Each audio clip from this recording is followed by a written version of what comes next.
Assalamualaikum warahmatullahi wabarakatuh.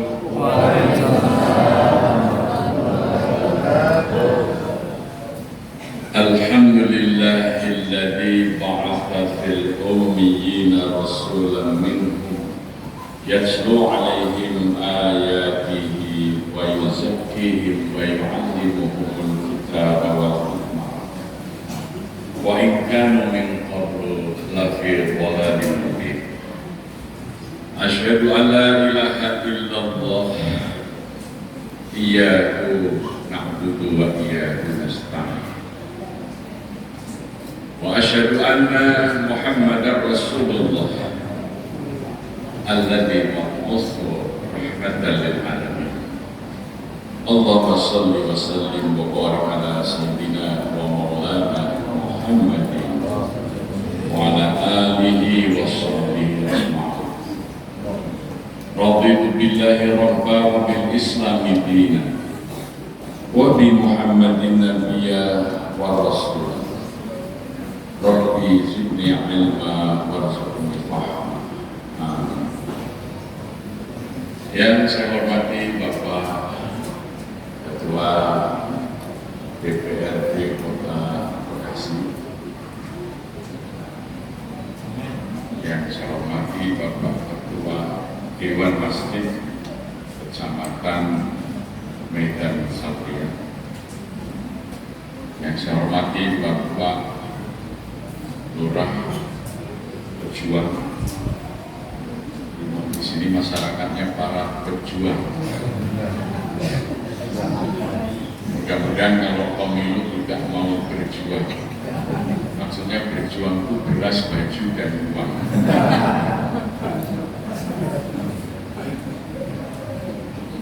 Yang saya hormati Bapak Ketua DKM Masjid Baitul Jannah beserta seluruh jajaran, khususnya ibu-ibu majelis taklim, bapak-bapak jamaah, juga tadi secara lama-lama saya dengar ada ibu yang mewakili Kecamatan Medan Satria, betul ya?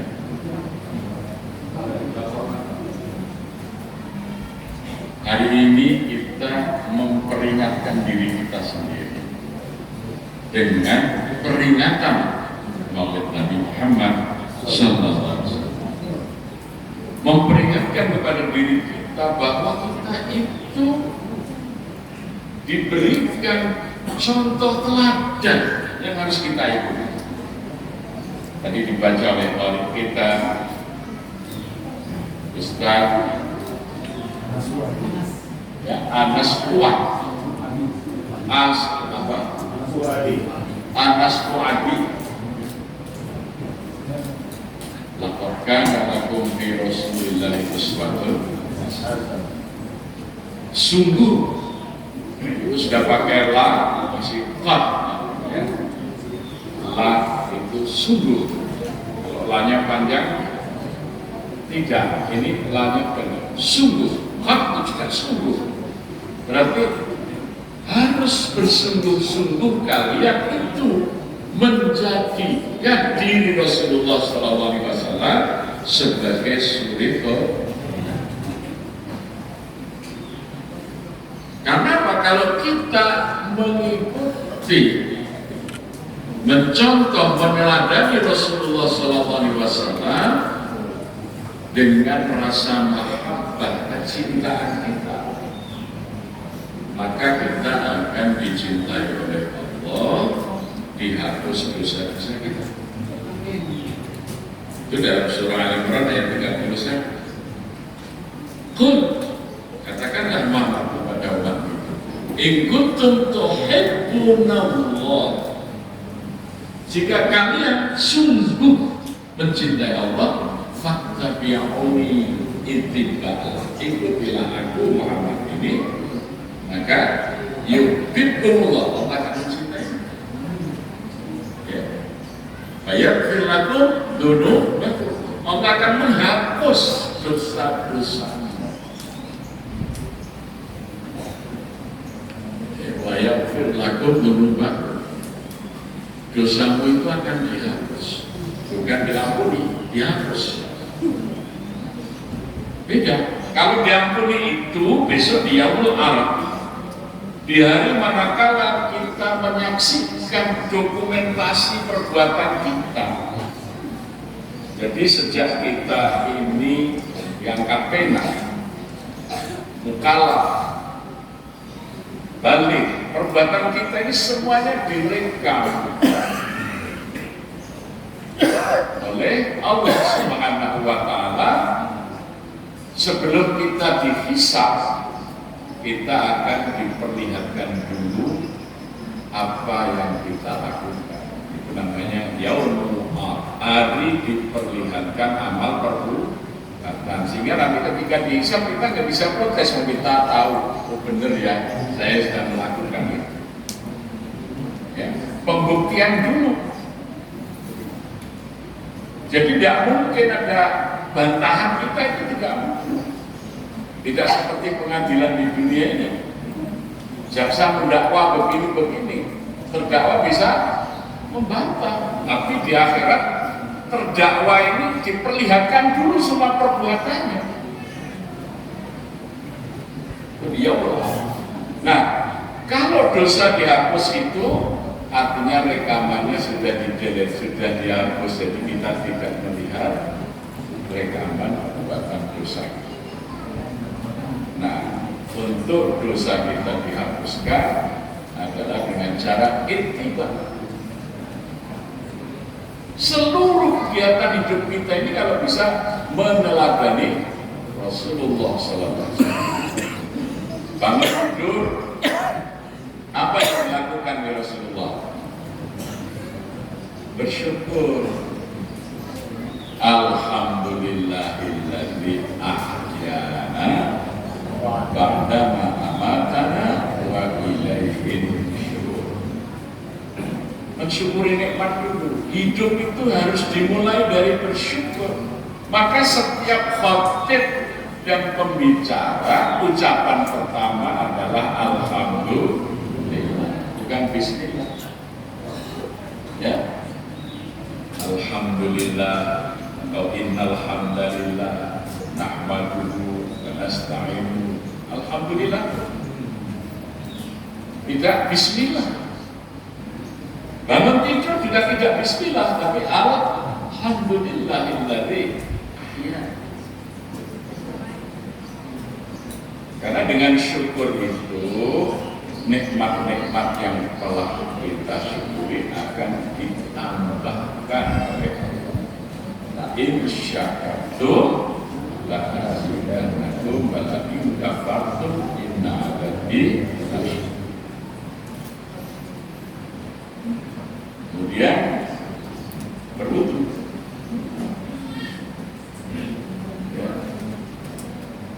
Wudu bangun tidur itu disunahkan untuk apa?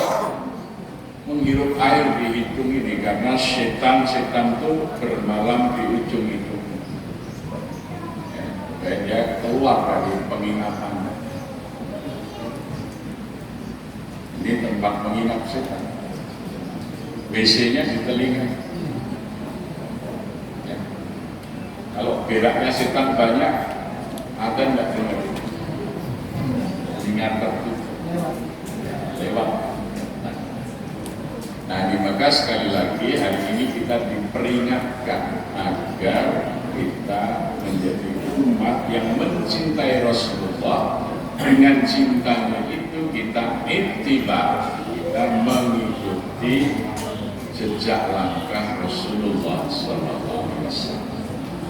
Hari ini hanya satu aspek yang akan kita bahas, ittiba di dalam mengelola masjid. Karena sekarang banyak orang mengelola masjid tidak mencontoh Rasulullah. Makanya masjidnya tidak makmur, rakyatnya tidak sejahtera.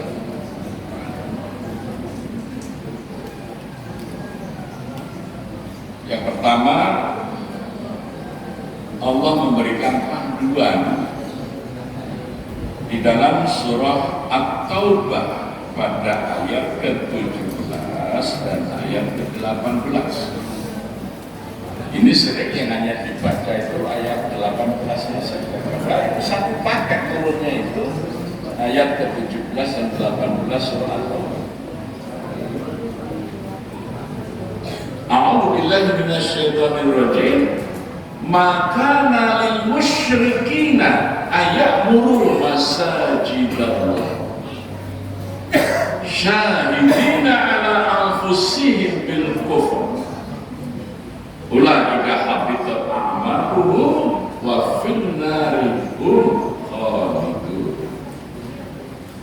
Tidaklah pantas orang-orang musyrik itu menyatakan dirinya memakmurkan masjid-masjid Allah, sedang mereka sendiri menyadari bahwa mereka ingkar kepada ayat-ayat Allah. Maka sia-sialah amal perbuatan mereka itu, dan di neraka telah mereka selama-lamanya. Itu ayat 17. Karena ayat ini turun ketika Rasulullah SAW hijrah ke Yathrib, membangun 3 masjid di sebelah masjid. Satu masjid Barat, yang kedua masjid Nabawi, ketiga masjid Bani Salamah, yang sekarang dikenal sebagai masjid Qiblat. Rasulullah membangun masjid itu sangat sederhana, hanya tanah yang dibatasi dengan batu yang direkatkan dengan tanah liat. Kalau siang hari panas hanya dikasih penutup ya dari anyaman pelepah kurma. Sederhana sekali. Orang-orang musyrik di Mekah, dia membangun Masjidil Haram dengan bagus. Sebagian masih ada bekasnya itu, kalau kita ya, itu batu-batu coklat kemerahan itu tidak dibangun. Maka orang musyrik mengatakan, kami lebih pandai daripada Muhammad itu memakmurkan masjid. Karena masjid Al-Haram saya bangun dengan bagus. Itu masjidnya Muhammad itu jelek sekali. Maka turunlah ayat ini, maka najil musyrikin ayat itu masjid. Artinya apa? Pikiran orang musyrik memakmurkan masjid itu mengurus bangunannya saja agar bangunan masjidnya menjadi megah dan indah. Jadi kalau DKM itu setiap rapat hanya memikirkan bangunan masjid saja, maka itu DKM yang berpikir seperti orang musyrik. Paradigma kaum musyrikin. Pikir menaranya, pikir ya keramiknya, marmernya, mikir lampu hiasnya, dan lain sebagainya. Kalau DKM hanya memikirkan bangunan masjid, DKM berpikir musyrik. Loh ini, maka nalil musyrikin keras sekali. Ada nggak yang begitu?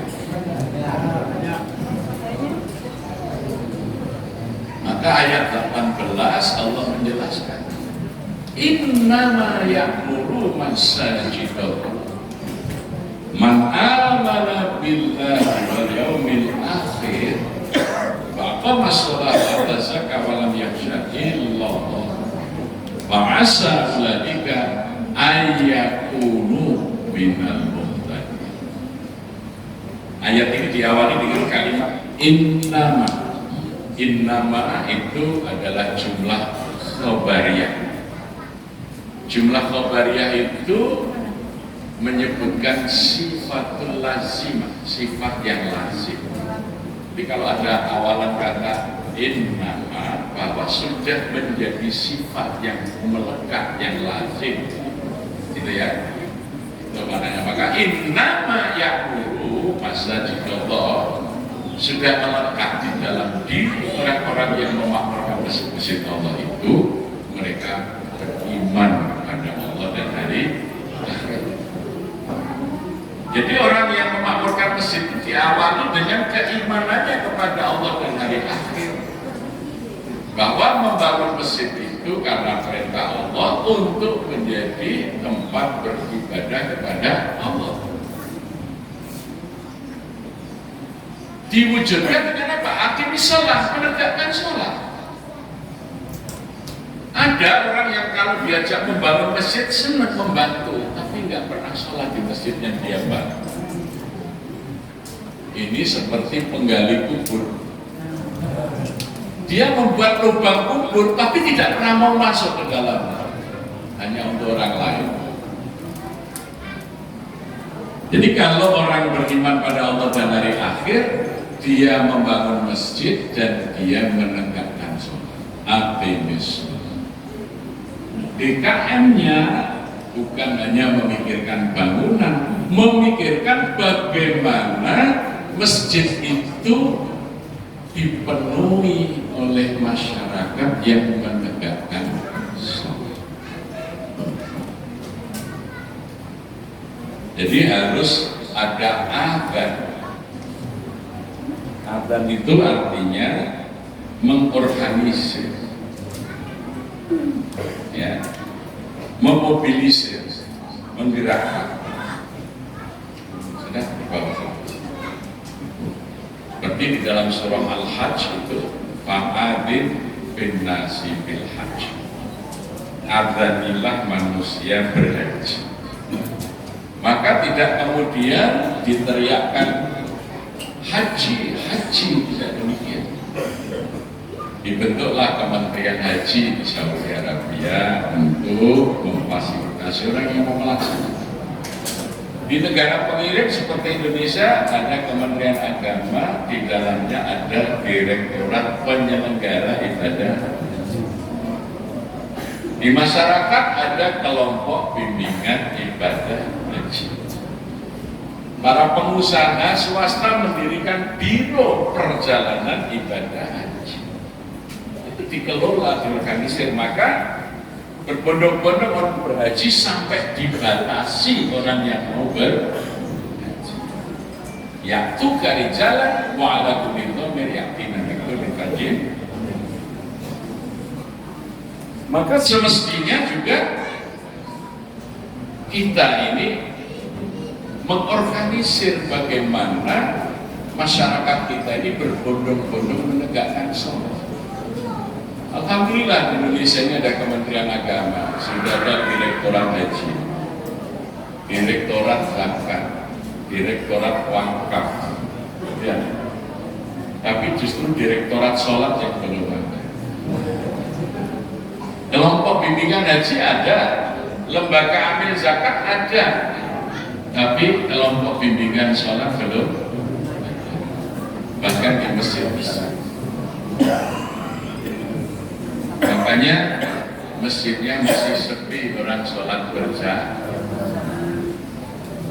Nah, adanya baru diteriakkan, dikumandangkan, belum diamalkan. Masjid banyak yang belum melaksanakan adab, baru mengumandangkan. Jadi makanya benar istilahnya di Indonesia itu, sesaat lagi akan dikumandangkan adab, tidak dilaksanakan adab, hanya dikumandangkan saja. Karena tidak diorganisasi. Kami mencoba apa yang dicontohkan Rasulullah dalam sejarah, ya, menggerakkan umat. Maka ketika saya terpilih jadi ketua DKM di Sejuk Karya tahun 99 akhir, saya lakukan dulu pendatangan. Kampung Jogokaryan itu terdiri dari 4 RW, 18 RW. Waktu itu jumlah kakaknya 907, jumlah jiwanya 2973. Muslimnya ada 2642. Muslim yang mukallaf, artinya muslim yang sudah wajib mengerjakan sholat, ada 1839. Muslim mukallaf yang belum sholat masih 819. Maka yang kami lakukan pertama kali adalah membuat disolatkan orang hidup. Karena masih ada 816 muslim yang dewasa kalau belum sholat. Maka harus kita sholatkan. Kasihan kalau hanya disolatkan sesudah mati. Kita kunjungi jamaah, kita ajak berpikir, Pak, gimana masjid ini baiknya ya, programnya apa saja? Bapak Ustaz, saya ini nggak pernah ke masjid, mau diajak mikir masjid, loh. Tapi Bapak kan ngerti ya, baru lihat masjid. Ini aja Pak, masjid ini kan kegiatannya terlalu tinggi bagi kami. Loh, terlalu tinggi itu kajiannya sudah tafsir gitu. Padahal orang seperti saya ini banyak di sini, apa? Sholat aja belum bisa kok saya. Bawa masjid adakan untuk lah itu, ya yuk kita ajarin sholat aja. Alhamdulillah tahun 2003 itu tinggal 315, tahun 2009 tinggal 27. Ini namanya melaksanakan. Jangan sampai kita ini sholat agak keras pikirnya, tetangga masjid sebelah yang muslim tidak pernah diajak sholat ke masjid, kita hanya lewat saja. Berarti kita ini orang yang tidak bertanggung jawab. Karena dakwah itu kewajiban. Oh, ila sabili rabbika. Saya katakan, Pak, ayo sholat Pak. Mungkin saking jengkelnya saya datangi, dia bilang, Mas, kapan sampean itu berhenti mengajak saya sholat? Oh ya, saya nggak akan berhenti karena ini perintah Allah. Sampai saya mati atau sampean yang mati duluan. Kok serius? Iya, sampean itu tetangga saya yang bagus. Saya punya tetangga seperti sampean. Dan nanti kalau saya masuk surga, tidak ada sampean, sepi surganya. Serius Pak Ustaz? Ya, saya ikut belajar. Ya, tadi satu persatu orang kemudian sholat. Tapi kalau hanya diteriaki lewat speaker, nggak ada pengaruh. Ayo sholat. Nah, itu namanya hanya dikumandangkan katanya kita. Dan yang kedua, orang-orang yang sudah sholat, mereka belum berjamaah ke masjid. Padahal Rasulullah SAW menyatakan, "Sholat minal maktu fi buyuti illa sholatul maktubah." Sebaik-baik mengerjakan sholat bagi seorang muslim itu di rumahnya sendiri, kecuali sholat wajib. Nah, jadi sholat duha di rumah, sholat malam di rumah, qobliyah ba'diyah lebih utama di rumah. Tetapi sholat wajib di masjid, bukan di rumahnya. Musola dalam rumah-rumah itu bukan untuk sholat wajib, untuk sholat sunnah. Karena sholat berjamaah di masjid itu keutamaannya luar biasa. Ketika sholat berjamaah ini Allah akan melihat imamnya dulu. Ya kayak Ustaz Anas Mu'adzib. Kalau imamnya ini khusyuk, maka seluruh makmumnya dicatat khusyuk sholat. Jadi dalam sholat berjamaah itu Allah tidak melihat satu persatu makmumnya. Kalau imamnya tidak khusyuk, Allah akan melihat ada enggak salah satu makmumnya yang khusyuk. Kalau ada satu orang saja makmum yang khusyuk, maka seluruh makmum dan imam dicatat khusyuk sholat. Bagaimana kalau imam dan makmum tidak ada yang khusyuk? Allah melipatkan pahala sholatnya 27 derajat dibanding sholat sendiri. Ini keutamaan sholat berjamaah. Belum lagi kalau sholatnya berjamaah di waktu subuh, Rasulullah bersabda, "Man sholat sholatal subhi bi jama'atin faka'anna ma sholatul lailatul." Barang siapa yang sholat subuh dengan berjamaah di masjid, Faka'annama sholat laila kullu, seakan-akan dia mengerjakan sholat itu semalam penuh. Man sholat isya fi jama'atin faka'annama nisfu laila kullu. Jadi kalau sholat maghrib itu sama dengan separuh malam, sholat isyanya separuh malam. Jadi hari isya satu malam penuh, subuhnya satu malam penuh. Sholat duhur berjamaah di masjid itu lebih baik dari mengerjakan 1000 rakaat sholat di malam hari. Jangan sampai kita malam. Sudah ada yang pernah sholat malam 1000 rakaat? Kalau kita sholat duhurnya berjamaah di masjid, lebih baik pahalanya daripada sholat malam 1000 rakaat. Maka waktu itu kami dari BKM menghadirkan jamaah untuk ke masjid. Kami buat undangan seperti undangan pengantin dicetak yang bagus. Ada namanya kutip hadis-hadis keutamaan sholat, diantar bukan hanya ditinggal di bawah pintu, ditemui orang apa ini ada undangan. Undangan siapa yang nikah ini? Kenapa ini undangan sholat berjamaah ini? Nah kalau sudah diundang harus digembirakan, hayya 'alas sholat, ayo sholat. Setelah itu hayya 'alal falah, ayo bahagia. Sama dengan kita ngundang orang ke pengantin, kita jamu. Maka sebaiknya di situ membuat gembira orang yang berjamaah, minimal ada minuman. Maka waktu itu setiap subuh kami sediakan kopi susu sama snack. Tapi ini kalau rapat DKM sering tidak berhasil. Sebabnya apa? Banyak DKM itu tidak meniru Rasulullah dalam menunjuk bendahara.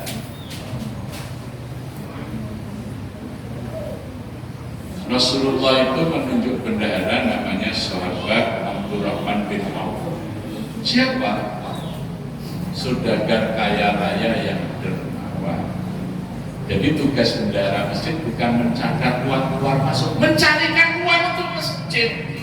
Namanya bendahara. Kalau tukang nyatet uang keluar masuk, itu namanya bagian keuangan atau kasir masjid. Jadi kalau menunjuk bendahara kok uangnya sedikit, itu bid'ah. Yang tidak mengikuti sunnah, maka biasanya masjidnya nggak maju-maju. Iya, karena masyarakat hanya mengikuti. Contoh ya, kalau kita punya bendahara yang uangnya banyak, ini kasihan yang tua-tua kalau naik ke lantai atas, kita pasang lift. Berapa Pak? Nah, itu 720 juta. Bisa kita mulai pasang lift. Karena kerjaan ini kita pasang spanduk. Mohon maaf ibadah Anda sementara ini terganggu karena kami sedang membangun eskalator atau lift. Itu. Maka orang-orang bertanya, Pak, ini liftnya mau dipasang, berapa itu? 720. Loh, kalau kita mau ikut nyumbang gimana caranya? Itu ada kode infak, kita pasang besok. Kalau mau ngirim rekening, itu ke rekening bendahara. 10 hari 800 juta masuk. Tapi kalau diumumkan dulu dengan bendahara administrator atau kasir tadi, masjid ini akan membangun lift harga 720 juta. Monggo siapa yang mau ikut, gak jalan-jalan. Tapi kalau dimulai dulu karena bendahara bisa memulai, yang lain akan rame-rame. Masjid ini akan direnovasi, insya Allah di depan sudah ada gambarnya. Mohon doa restu, masjid ini akan direnovasi. Orang sudah nyumbang sampai 1 tahun belum mulai. Kok belum mulai? Uangnya belum ngumpul separuhnya, nggak berani nanti tanda-tanda. Itu karena salah memilih bendahara. Ya, itu. Juga kadang salah memilih imam. Jamaah kami dulu nggak ada yang baca Qurannya bagus. Maka ada jamaah kita yang aktif, kebetulan rezekinya bagus, saya bilang, Mas, sampean saya angkat jadi imam masjid. Nah, aktif ya. Loh, saya itu ngaji saja nggak bagus kok, disuruh jadi imam. Pahala jadi imam itu luar biasa dan dikerjakan Rasul. Iya Bapak, kan masa saya harus masuk pesantren lagi? Ini ya, orang haji yang ibadah wajib saja, kalau dia tidak bisa melakukan, bisa memilih badan. Ya, membayar orang untuk menghaji. Kan itu jenengan, saya carikan badannya yang hafal Quran, suaranya bagus, tapi yang gaji sampai ambil pahala sebagai imam. Berapa Pak Ustaz? Waktu itu ya 2,5 juta aja sebulan. Wah, siap. Kalau gitu bayar setahun sekalian ya. Nah, akhirnya punya imam yang bagus ya. Tapi kalau nggak gitu, imamnya jorok-jorok mesin kita itu. Artinya jorok-jorok kan nggak bisa juga. Ada imam tetap ya, jorok-jorok ya. Jadi ini pengalaman praktis bagaimana menggerakkan masyarakat ya. Jadi kalau saya minta Pak, sini bayar kita perlu gaji imam, itu mesti diskusinya panjang.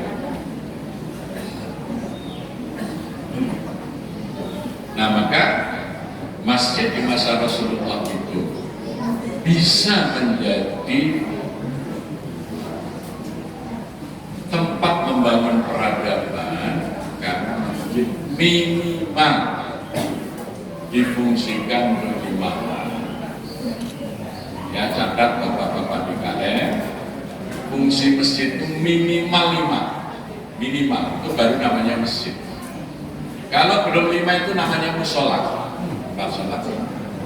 Meskipun untuk Jumatan, tapi kalau belum difungsikan 5 ini belum masjid. Yang pertama, masjid berfungsi sebagai baitullah, tempat beribadah kepada Allah, rumahnya Allah. Orang sholat berjamaah, iktikaf, ya, ibadah-ibadah yang disunahkan di masjid dikerjakan. Masjid menjadi baitullah. Maka pelayanan DKM kepada jamaah antara lain menyediakan imam yang bagus supaya sholatnya bisa khusyuk.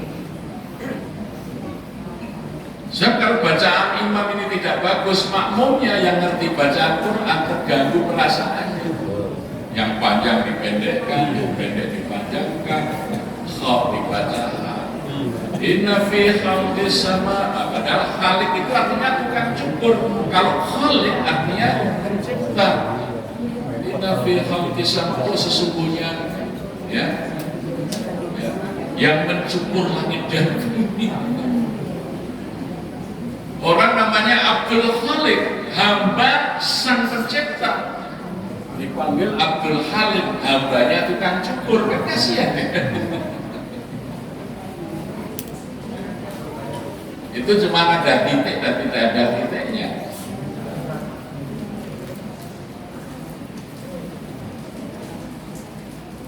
Saya mengelola masjid juga di Gresik, masjid besar namanya Masjid Akbar Matahari. Saya adakan lowongan siapa mau jadi imam.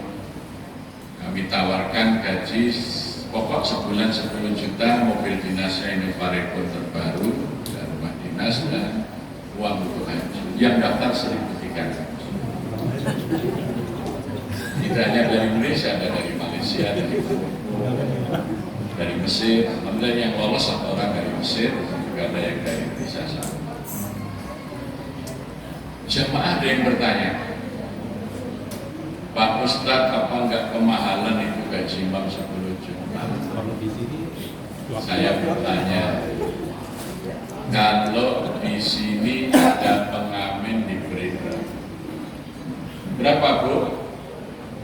2.000. Lah Masjid Utara Arifin itu kapasitasnya 2.000 orang. Jadi kalau imam itu digaji 10 juta sebulan, satu hari itu kan hanya 300.000. mengimami 5 waktu, sekali imam honornya hanya 60.000, makmumnya 2.000 orang, 60.000 dibagi 2.000 orang, satu makmum hanya 30 rupiah. Kok bilang mahal? Pengamen aja sering 2.000, imam dikasih 30 rupiah bilang mahal. Waras nggak kira-kira? Loh, hitung-hitungannya kan jelas. 10 juta bagi 30 hari berapa? 300.000 dibagi 5 waktu, sekali imami honornya hanya 60.000. Dia bertahun-tahun belajar menghafal Quran, belajar qiraah, nangom lagunya bagus, makmumnya ngasih 30 rupiah. Ada pengamen lagunya nggak jelas, tujuan ini kan udah kurang ajar ini. Kalau bilang gaji 10 juta mahal, ini kan nggak pakai mikir. Jadi banyak orang Islam itu hidupnya tidak pernah mikir, hanya kerja tanpa mikir. Jadi kerja tanpa mikir, enggak akan ada hasilnya. Harus pakai mikir. Ditanya kerja, harus kerja mikir, dan itu sebagai ibadah kepada Allah.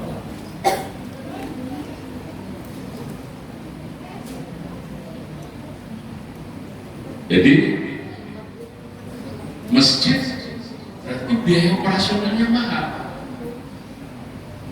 300 juta sebulan lebih ya. Karena cleaning service-nya aja 16 orang, shift 24 jam. Karena kita ingin ini masjidnya kayak bintang 5, jadi toilet pun dijaga. Begitu orang keluar kering. Masuk hotel aja begitu, masjid ya.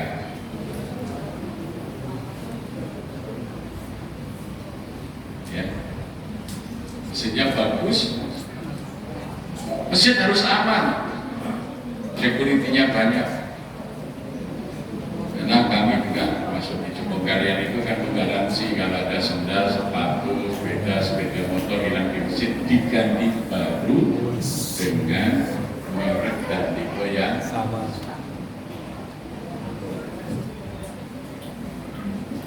Maka masjid itu harus banyak uang. Maka Rasulullah SAW tidak pernah membangun masjid dari infak, karena infak dan zakat itu haknya orang-orang miskin, fakir, anak yatim, janda-janda lemah, lansia yang tidak berdaya. Tidak boleh dirampas untuk sekedar membangun bangunan dan merawat bangunan. Nanti masjidnya bagus-bagus, rakyatnya miskin. Tidak boleh. Zaman Nabi tidak ada orang wakaf masjid. Zaman Nabi dan para sahabat tidak ada yang wakaf masjid. Wakafnya apa? Kebun, kurma, sumur. Lan tanalul birra hatta tunfiqu mimma tuhibbun, turun ayat 19 surat Al-Imran. Sahabat Abu Talha yang punya kebun Buraimah, kurma yang sangat luas keliling Masjid Nabawi, langsung datang, ya Rasulullah, kebun kurmaku saya wakafkan. Kamu tetap mengelola dan kamu akan digaji dari hasil kurma. Sisanya untuk membangun, memperbaiki masjid, menggaji semua muadzin, Bilal bin Rabah tidak lagi bekerja, dulu muda dimerdekakan, berdagang, maka sekarang hanya jadi muadzin, dicukupi dari hasil wakaf kebun kurma.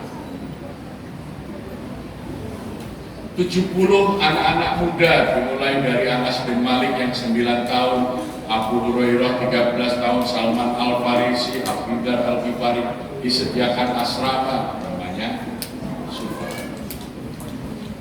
Tiap hari dia hanya mengikuti Rasulullah, apa yang dilakukan ditiru dan diberitakan. Nantinya jadi para perawi hadis.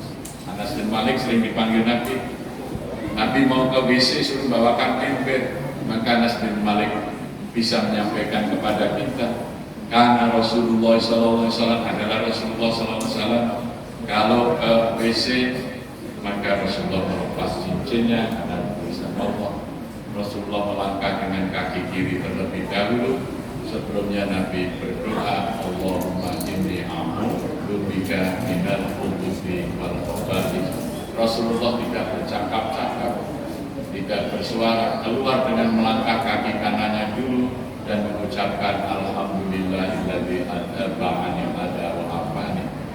Kita sampai sekarang menerima itu karena apa? Ada yang penuh dihidupi oleh masjid melalui hasil. Sayyidina Umar juga datang, ya Rasulullah, di antara hartaku yang paling baik adalah kebun kurmaku di Khaybar, ada 70 batang pohon kurma terbaik di sana. Aku wakaf.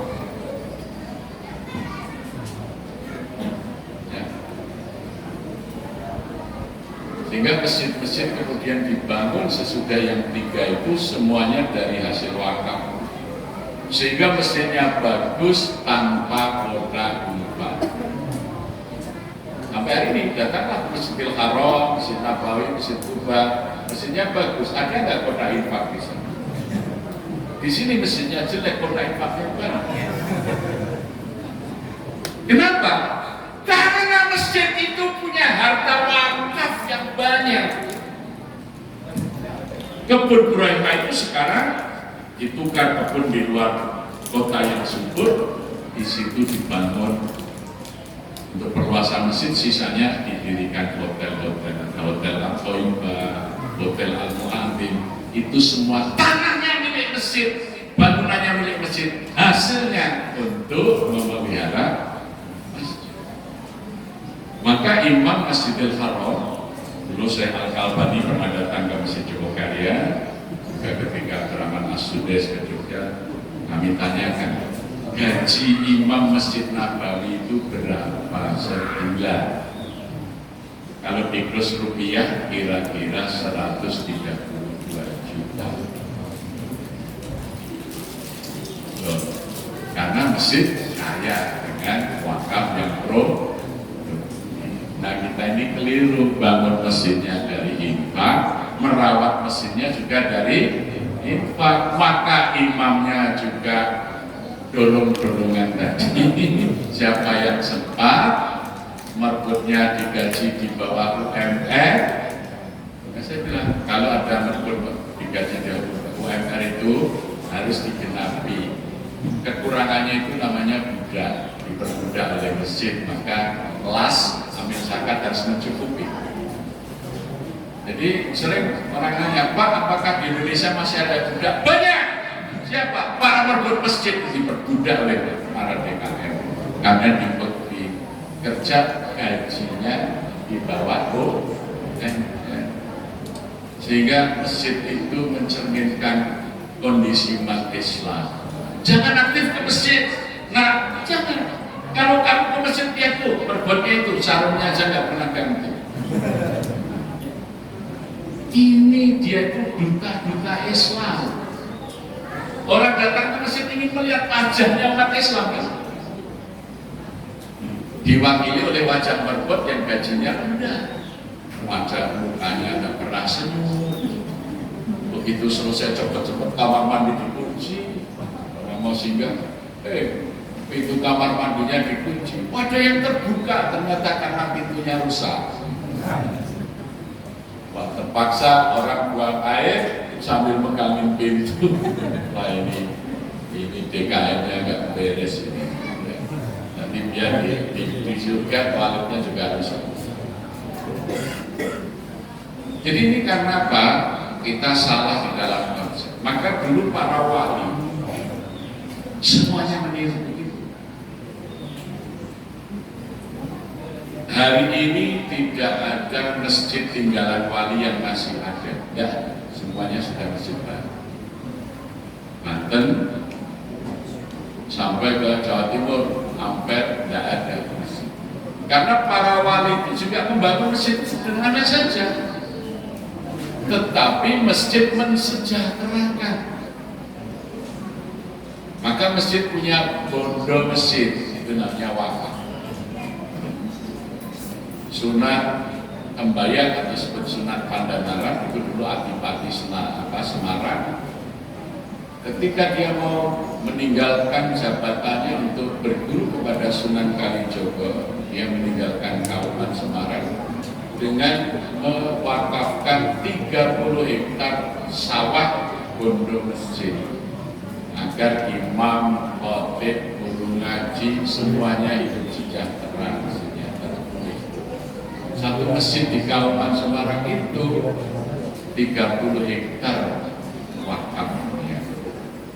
Sunan Ampel masjidnya sederhana, tapi Sunan Ampel membangun rumah-rumah penginapan karena dulu bandar di sana yang kemudian berkembang jadi kota Surabaya, tempat persinggahan banyak nelayan, perlu tempat menginap, maka masjid membangun penginapan.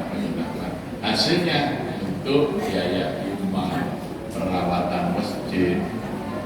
Semua para wali begitu, tidak ada yang membangun masjid megah, tapi masjid yang membuat sejahtera tidak hanya pengurusnya tapi juga jamaah. Kalau masjid hanya mikirkan bangunannya, itu nanti nasibnya sama dengan Sailendra. Sailendra datang ke Magelang membangun tempat ibadah agama Buddha yang megah sekali. Selama 92 tahun dia membangun. Didatangkan Gunadarma, insinyur arsitek dari India, namanya Boro. Rakyatnya diminta terus untuk bergiliran, bekerja, bergiliran, mencari batu, mengangkat batu-batu untuk menjadi candi yang megah. Datang kemudian Syekh Al-Bagir, orang Jawa menyebut Syekh Subakir. Datang, dia tidak perlu bangun candi, dia tinggal di gunung yang lebih tinggi dari Gunung Budur, namanya Gunung Tiga. Dia mengajarkan Islam, mengajarkan bertani yang baik, mengajarkan membersihkan atau membuka hutan bekerja. Maka akhirnya orang mengikuti Syekh Subakir. Maka sampai hari ini carilah orang yang beragama Buddha di sekitar Candi Borobudur. Dan candinya masih megah. Sanjaya demikian juga membangun candi Sewu yang terkenal Candi Prambanan, megah sekali. Rakyatnya dibiarkan miskin, tempat ibadahnya megah. Datang Syekh Ahmad Muhammad Al-Marwazi dari Maluku. Dia datang di dekat Prambanan, namanya Jatinong. Dia mengajari rakyat untuk bertani, buatlah alat pertanian cangkul. Diajari supaya kuat mencangkul, menyebut asma Allah yang maha kuat, ya Qawi, ya Qawi. Selesai kalau panen padinya, bersyukur, bersedekah dengan membuat roti kamir. Itu kalau Maroko namanya roti kamir. Di situ ditambah dengan santan, kelapa dan gula sehingga manis. Makannya sambil meminta maaf kepada Allah karena dulu tidak bersyukur. Allahumma innaka afwan tuhibbul afwa fa'fani. Afwan, orang Jawa susah jadi afwan. Sekarang seluruh lingkaran Prambanan itu cari orang Hindu sudah susah. Carilah masjid peninggalannya Maulana Ahmad Al-Marwazi, nggak ada, itu sudah masjid yang baru. Karena dulu diutamakan kesejahteraan rakyatnya, bukan bangunannya. Kalau cara berpikir, maka Allah menyebut itu cara berpikir musyrik. Tempat ibadah yang dipikir, bukan kesejahteraan. Kalau terus begini banyak masjid yang begini, besok bisa 20 tahun, 30 tahun orang ke Jakarta, ya itu dulu, masjid dulu namanya Masjid Istiqlal. Ketika masih ada orang Islam di Jakarta, orang Islam itu sudah pindah agama semua karena miskin, ada orang yang mensejahtera. Atau kalau tidak begitu, tanah-tanahnya dibeli oleh orang orang kaya, penduduk di situ terusir semuanya. Masjidnya megah, tetangganya sudah umat lain, bangsa lain, penduduk asli yang bangun masjid sudah pindah dari Kemayoran pindah ke Tambun. Ya, karena apa? Karena tidak sejahtera.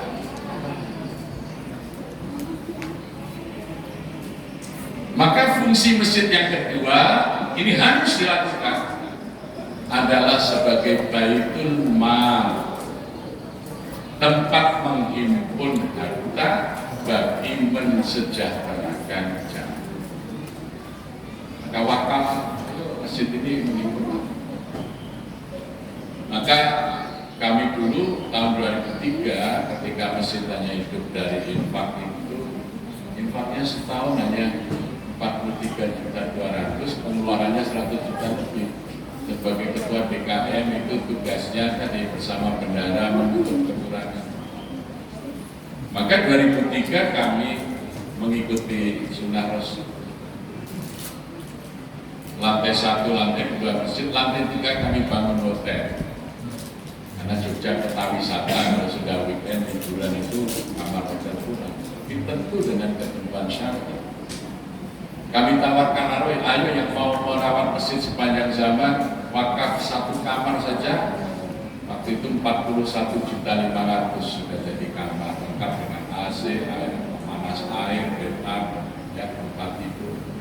Ternyata karena lahan di atas itu cuma bisa 12 kamar, yang mau wakaf puluhan, yaitu 12 orang yang kita ambil.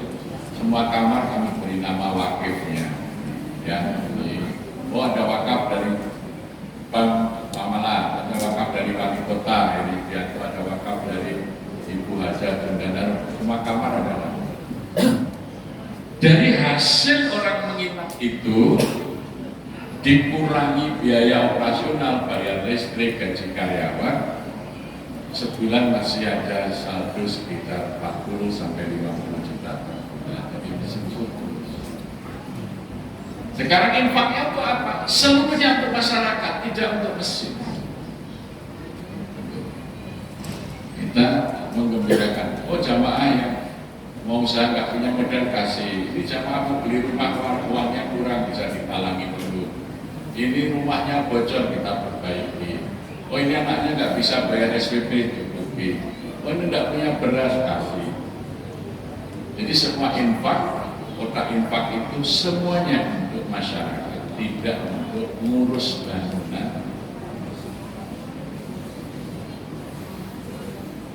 Maka itu kami datang, saya bawa rombongan 24 orang ini, 7 mobil. Ada mobil 2 unit bersih-bersih masjid. Jadi kami melayani masjid-masjid yang minta dibersihkan masjidnya gratis, tinggal telepon aja ke Masjid Jogokarya. Pak, masjid saya tolong dibersihkan. Datang 2 unit.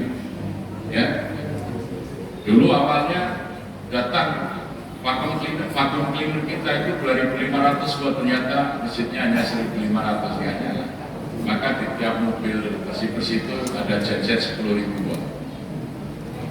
Pakai jet kita sendiri. Ada alat penyemprot tekanan tinggi untuk bersihkan kerak-kerak kamar mandi, tempat wudhu. Ya, datang timnya bersihkan AC, kipas angin, turunin, dilap supaya bersih, tidak berdebu sehingga orang yang asma tidak akan batuk-batuk di bawah kipas angin karena debunya menyebar. Ya. Lampu-lampu hiasnya kipas turunin, tidak sampai hitam seperti ini misalnya. Ini misalnya. Tidak itu, kita tidak minta upah, juga tidak minta jamuan. Kami bawa food truck itu, mobilnya ada semuanya kami bawa. Masak sendiri. Justru jamaah masjidnya kita bersihkan, kita ajak makan bersama dengan mobil truck. Tadi pagi kami juga masak mie Jawa untuk jamaah masjid di Al-Muhajirin, Perumahan Permata Indah, Cikuning. Dan kami yang menjamu jamaah, bukan DKM. ini tadi mau kesini kalau mau masak ini ayamnya belum disembelih, jadi belum sempat waktunya ya. Kami menyediakan ya. Karena apa? Karena ada infak yang digunakan untuk pelayanan kebersihan masjid-masjid di dalam masjid kami. Sampai keluar kota, Wonosobo, di Sapari, ke Purwakarta, Bekasi. Insyaallah 6 bulan lagi kami ke Jawa Timur dan Bali.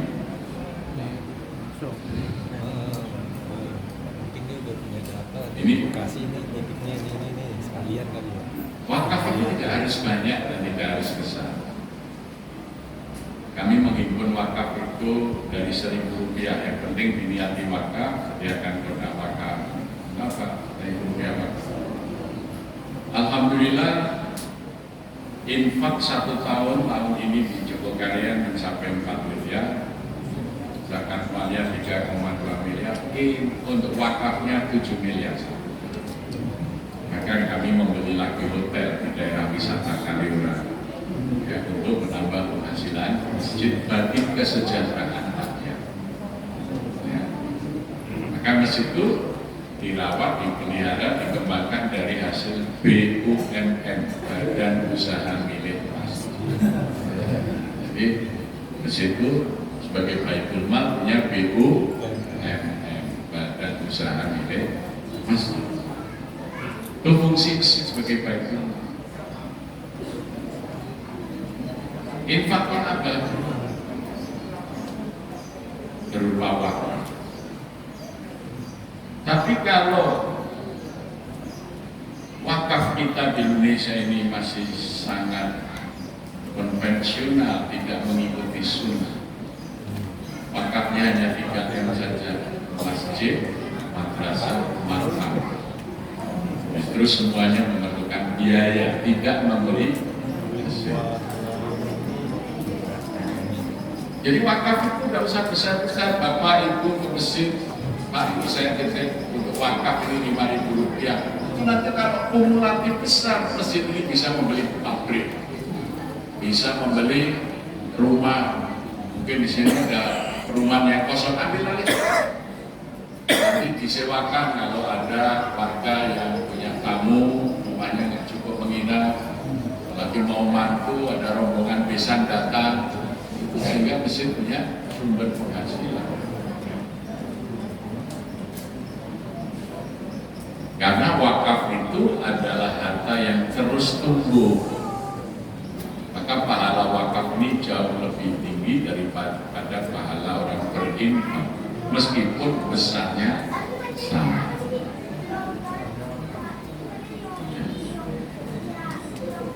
Maka masjid itu menjadi sumber kesejahteraan rakyat. Nah, itu tagline-nya Masjid Jogokaryan itu, masjid adalah sumber kesejahteraan rakyat.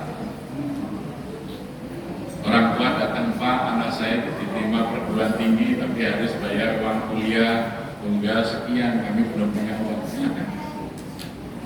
Yang paling banyak apa, Pak? Orang yang terjerat rentenir. Pak, sampai ada satu jamaah saya itu jualan nasi, waris sekali kok enggak berkembang. Kenapa nih Bu? Untungnya berapa sih? Ya lumayan Pak, sebenarnya untungnya itu 700.000 berarti kok enggak dikembangkan. Bapak nanti nunggu di sini sampai saya tutup. Nah, begitu tutup, ternyata 12 rentenir datang. Satu rentenir minta bunganya sehari 50.000. Berarti untung 700.000, yang 600.000. Kenapa Bu? Dulu anak saya itu kena demam berdarah masuk rumah sakit, saya nggak punya uang utang rentenir. Jatuh tempo, saya nggak punya uang. Rentenir pertama bilang, nggak usah khawatir Bu, saya teleponkan teman, Ibu pinjam ke teman saya untuk bayar saya. Itu sampai 12 rentenir. Bunganya satu hari satu rentenir 50.000. Makanya dia kerja hanya untuk orang lain. Maka udah kok kita yang bayar, kita panggil rentenirnya semua, kita lunasi. Tapi kalau operasi lagi di Jogokaryan, bau kementan, itu banyak kita lunasi. Kasihan jamaah kita ini yang terlirik. Sekarang yang banyak pinjol, jadi yang tidak bisa kita urus karena online. Tahu-tahu bunga berbunga hutangnya menjadi banyak. Masya Allah. Ya diberi contoh sih oleh pemerintah hutang terus negara aja hutang masuk kita enggak. Katanya makin banyak dipercaya hutang makin baik, katanya negara ini dipercaya oleh investor. Padahal Bung Karno mengatakan kemerdekaan itu adalah trisakti, 3 daulat. Yang pertama adalah daulat politik. Negara kita tidak boleh dididik oleh kekuatan asing. Maka Bung Karno mendirikan NEVO, New Emerging Force, diadakan konferensi bangsa-bangsa Asia Afrika, KTT Asia Afrika tahun 55. Maka Indonesia menjadi pemimpin kekuatan baru dunia, NEVO. Maka ada GANEVO. Maka dulu orang Indonesia keluar negeri, wah dihormati sekali. Indonesia. Sekarang Indonesia punya kekuatan. Yang kedua, daulat ekonomi apa? Mandiri dan berdikari dalam bidang ekonomi. Maka dulu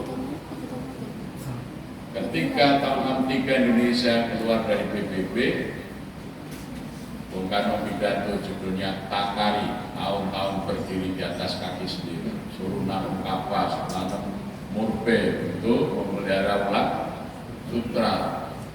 Bangun karena tidak ada impor mesin, pakai tenun kayu namanya ATBM, alat tenun bukan mesin. Rumah-rumah duplik industri, pakaiannya dicukupi sendiri. ATBM, saudara, alat tenun bukan mesin. Baik.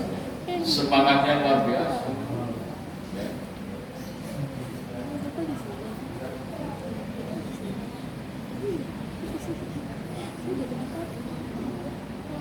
Jadi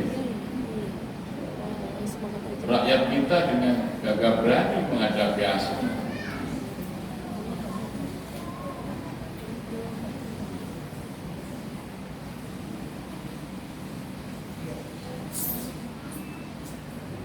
Jadi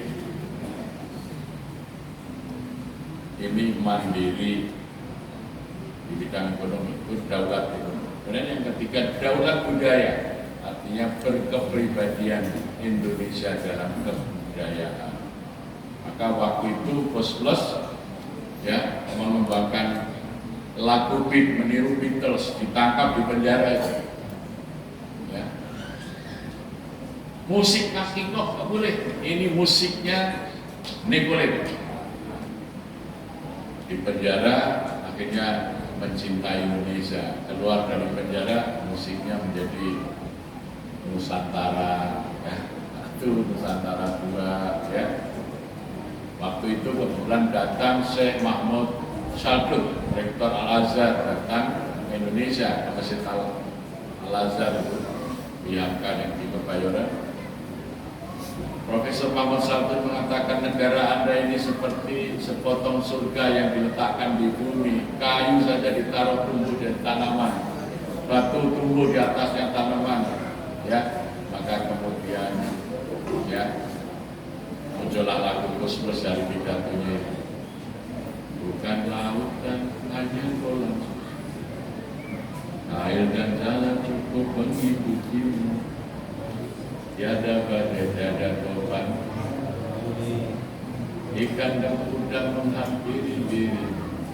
Orang bilang tanah kita tanah surga, tongkat kayu dan batu jadi tanaman. Itu sebenarnya pidatonya Mahmud Syaldud. Orang bilang, yang bilang siapa? Mahmud Syaldud, tanah kita tanah surga, tongkat dan batu jadi tanaman. Nah, kalau kita hidup miskin, itu kan nggak masuk akal sebetulnya. Di negara yang sangat subur kaya, kok rakyatnya miskin? Tergusur Orang Indonesia miskin itu bukan karena malas bekerja, tetapi disebut kemiskinan struktural karena kebijakan pemerintah yang membuat rakyat miskin, karena pemerintah berpihak kepada modal besar, modal asing. Itu sebenarnya salah, melanggar pasal 33 ayat 1 Undang-Undang Dasar 45. Ya, bumi, air dan kekayaan yang terkandung di dalamnya dikuasai oleh siapa? Oleh negara untuk sebesar-besarnya kemakmuran rakyat. Sekarang hutang kita diserahkan kepada asing, nanam banyak sekali kelapa sawit, membeli minyak goreng susah. Ini kan nggak masuk akal. Tiap hari kita lihat kebun sawit di mana-mana kok minyaknya tidak ada. Miskinnya ini bukan karena malas kerja, karena kebijakan yang salah. Mau dilanjutkan yang salah ini? Ya, jangan lanjutkan. Cukup sampai di sini. Ya, jadi, loh ini masjid itu memberi contoh sebagai sumber kesejahteraan. Jadi kalau rakyat Indonesia ini mengamalkan wakaf produktif, insya Allah ratusan ribu masjid ini bisa mensejahterakan rakyat. Contohnya Masjid Sultan itu masjid kecil di kampung. Tahun 2003 itu infaknya hanya 43.200 tahun. Zakatnya waktu itu hanya 5 juta 9 muzaki, 19 muzaki. Tapi ketika kita memberikan bantuan modal usaha kepada warga, tumbuhlah UMKM dari masjid ini. Sekarang ada 659 muzaki, zakat malnya mencapai 3,2 miliar. 80% pembayar zakat itu dulu mustahil. Masjid itu bisa melakukan, karena orang digerakkan oleh Allah lebih cepat. Cuma banyak masjid belum melaksanakan fungsi sebagai baitul mal. Ini masjid masih punya lahan, ya. Bahkan ada masjid melarang, ada Jumatan orang jualan di depan. Jangan jualan di sini, ini masjid. Yang dilarang jualan itu di dalam tempat sholat, karena itu asbabun nurutnya. Rasulullah mau takbiratul ihram di belakang, sebelakang teriak-teriak, kalah akhir. Ya, orang Arab kalau tawar-menawar kan keras, itu mengganggu sholat. Maka Nabi mengatakan, aku akan bangkrut yang jual beli di dalam masjid. Nah kalau di halaman masjid wajib untuk gerakan ekonomi rakyat. Ya, maka warga, ayo jualan di sekitar masjid ini. Kita punya modal, kasih Pak Hujan, kita buatkan tenda. Pak, kalau nggak laku diborong oleh masjid itu, maka tumbuh pengusaha-pengusaha. Maka kami sekarang banyak Living Indonesia diminta oleh Bank Indonesia untuk memberikan pelatihan bagaimana menumbuhkan UMKM di masa-masa sekarang. Karena justru di masa pandemi itu ada 93 UMKM baru yang dihasilkan oleh masjid. Nah ini masjid sebagai baitul mal ini belum banyak diamalkan. Nah fungsi yang ketiga, masjid sebagai baitul tarbiyah, tempat mendidik rakyat. Karena tugas konstitusional kita ini diwariskan oleh pendiri negara, mencerdaskan kehidupan bangsa. Ya, setelah melindungi segenap bangsa dan seluruh tumpah darah Indonesia, yang kedua memajukan kesejahteraan umum, yang ketiga mencerdaskan kehidupan bangsa. Jadi masjid itu tempat mendidik umat. Tidak perlu membuat sekolah, sekolah sudah banyak. Tetapi bagaimana infak masjid itu membiayai sekolah bagi mereka yang tidak mampu, sehingga banyak anak-anak miskin tapi pintar, jangan sampai putus sekolah.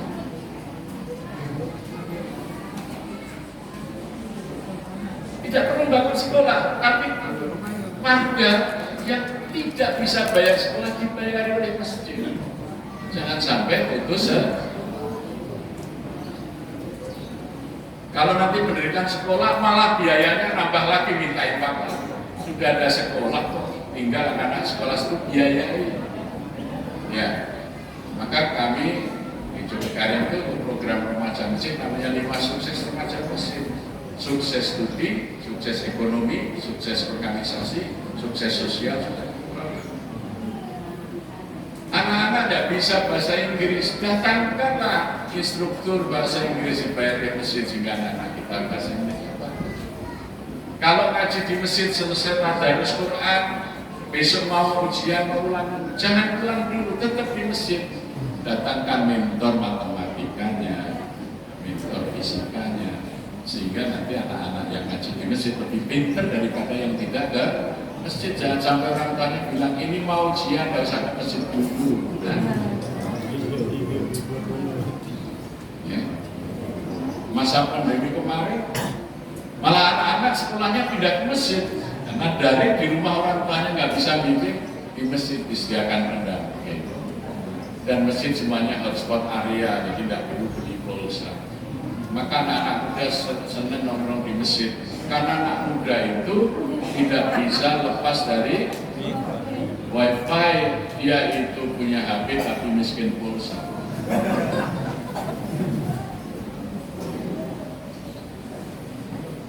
Masjid sebagai baitut tarbiyah. Yang keempat, masjid sebagai baitut dakwah. Masjid harus bergerak berdakwah. Oh itu ada si pulang itu muslim, kunjungi dengan baik-baik silaturahmi.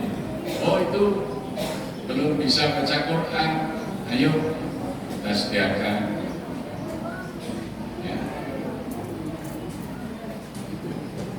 Baitut dakwah sumber dakwah. Yang kelima, masjid sebagai baitul ilmi, baitul ilmi, sumber ilmu. Maka zaman dulu masjid itu jadi universitas. Maka masjid yang berfungsi sebagai universitas disebut masjid jami. Jami itu dari kata al-jami'ah, namanya universitas. Maka universitas pertama di dunia itu ada di Masjid Qorobiyun di kota Fes, Maroko. Ya, itu pada abad ke-4 Hijriah sudah berdiri universitas itu. Orang-orang Eropa seperti Paus Sylvester II menjadi mahasiswa di Universitas Qorobiyun, belajar matematika kepada Al-Khawarizmi, belajar kedokteran kepada Ibnu Sina, belajar kimia kepada Al-Kindi. Maka Paus ini mengajar kemudian umatnya di Venesia, kota kecil di Italia. Maka nanti Renaissance itu dimulai dari Venesia. Ya. Nah sekarang namanya Masjid Jami, kuliahnya seminggu sekali, namanya khotbah. Jadi masjid harus jadi sumber ini. Tidak hanya ilmu syariat. Jadi selesai perang Badar, Rasulullah itu melihat tawanan perang. Ada yang tukang perawat Ummu Jamil. Ummu Jamil itu istrinya Abu Lahab yang dikisahkan dalam surah Al-Lahab itu. Wa imra'atuhu hammalatal hatab. Ya. Itu namanya Ummu Jamil karena itu wanita paling cantik tulis waktu itu. Tukang yang meriasnya itu menjadi tawanan perang di Mesir. Maka Rasulullah panggil kepada Aisyah, ya Aisyah, kumpulkanlah perempuan-perempuan ke Mesir. Untuk apa? Belajarlah merawat diri kepada perawatnya Ummu Jamil. Jadi masjid itu tempat latihan salon, belajar make up, belajar memakai pakaian yang pantas itu di masjid. Dari siapa? Dari tawanan perang perawatnya Ummu Jamil. Jadi di masjid itu ada diklat kecantikan, ya supaya ibu-ibu itu gandes, luwes, merahati. Misalnya orang Jawa perempuan yang baik itu gandes itu apa? Mampu merawat diri. Luwes itu bisa menyesuaikan diri dengan pakaian dan suasananya. Meraat itu seperti burung merak, kalau ya dimarahi bukan malah jelek, malah mekar burungnya. Nah, jadi itu daya tarik. Nah, itu di masa Rasulullah itu diajari untuk berias di masjid aja. Ada tawaran perang pandai besi yang tukang membuat senjata orang-orang Quraisy. Rasulullah panggil, kumpulkan 40 pemuda. Itu apa? Belajar menembak pedang. Tapi kalau dipraktekkan sekarang bisa ditangkap Densus ya. Di masjid buat senjata. Itu di masa Rasulullah itu artinya masjid pusat pendidikan dan latihan. Semua keterampilan yang ada. Itu ada tawanan orang yang ahli menulis, kumpulin, jangan sampai ada lagi orang Islam yang buta. Jadi masjid itu menjadi pusat belajar, pusat ilmu. Ya. Nah, minimal bisa disebut masjid kalau berfungsi 5 ini: Baitullah, Baitul Mal, Baitul Tarbiyah, Baitul Dakwah, Baitul Ilm. Kalau tidak ya bakal masjid. Jadi musola yang akan berkembang menjadi masjid. Nah, ini cara Rasulullah yang harus kita tiru di dalam mengelola masjid. Jangan meniru masjid Jogokari yang nanti sesat. Karena tidak ada perintahnya. Perintah kita itu, perintah Allah itu kita disuruh meniru Rasul. Bagaimana Rasulullah ngurus masjid? Jangan meniru masjid karya, tidak ada tuntunannya. Tirulah masjid Nabi di masa Nabi, gitu loh, ya. Jadi kami itu nggak mau disebut masjid percontohan, tidak. Masjid percontohannya itu ya masjid Nabi di zaman Nabi. Kami mencontoh ke sana. Kalau meniru masjid karya salah. Gak ada itu perintahnya Al-Quran dan Sunnah suruh tiru masjid Jogokari, gak ada. Jangan tiru, tirulah masjid Nabi di zaman. Maka mari belajar bagaimana Nabi mengelola masjid. Jangan belajar bagaimana DKM Jogokarian mengelola masjid, belum tentu benar. Ya, tirulah masjid Nabi di masa Nabi itu. Ya, karena lapatkan alakum Rasulullah SAW. Aku lupa bihada wa nastaghfiruh. Innahu huwa tawwabur rahim. Assalamualaikum warahmatullahi wabarakatuh. Waalaikumsalam. Mohon izin Pak Ustadz, ada beberapa pertanyaan yang langsung disampaikan kepada kami selaku pembahasan. Yang pertama adalah penanya Bapak Hirmansyah, beliau dari Masjid Syuhada.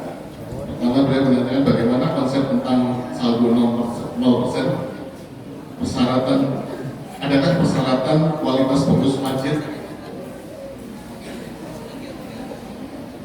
dan sumber dananya. Selanjutnya, adakah batasan mengenai bagaimana periode waktu pengurusan masjid yang ideal dan bagaimana pula masjid memposisikan perannya dengan semacam organisasi seperti Dewan Masjid Indonesia. Kali pertanyaan ini sekaligus saya gabung karena ada pertanyaan sejenis tadi, termasuk bagaimana mengurus, tadi ada penanya tidak menyebutkan namanya, bagaimana memilih bendahara yang ideal.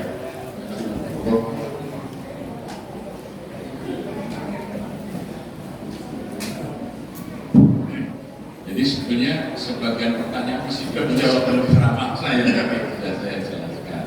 Jadi yang benar yang belum, yang pertama nanti. Mohon izin.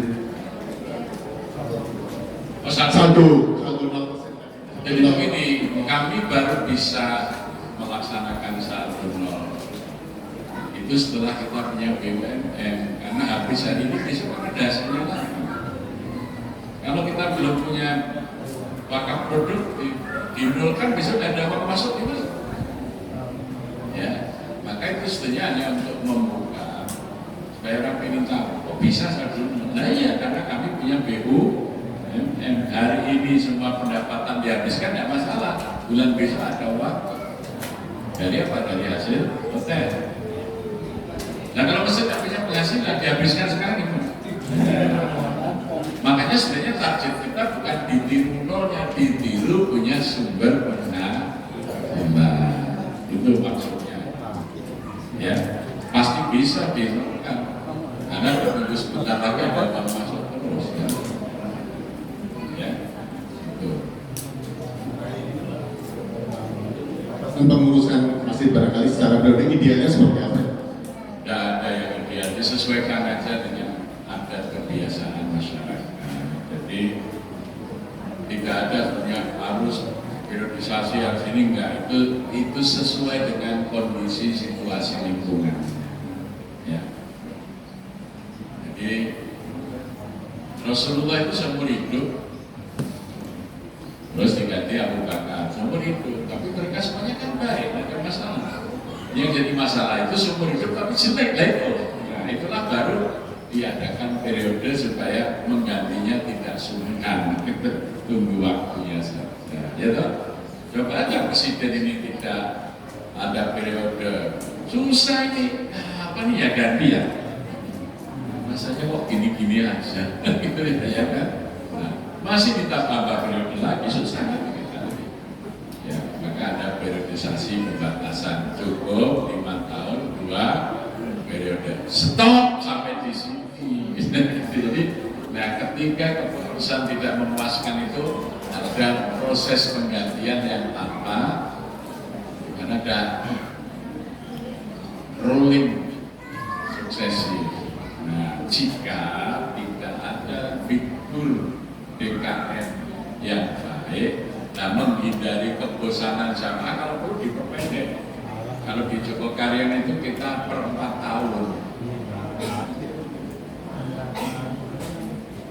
Jadi insya Allah itu ketika ada yang dirasa kurang memuaskan cepat-cepat menggantinya itu nggak terlalu dulu lama gitu. Jangan nunggu matinya malah gitu agar banyak orang nanti. Apalagi Bagaimana idealnya hubungan antara masjid atau dengan organisasi seperti Dewan Masjid?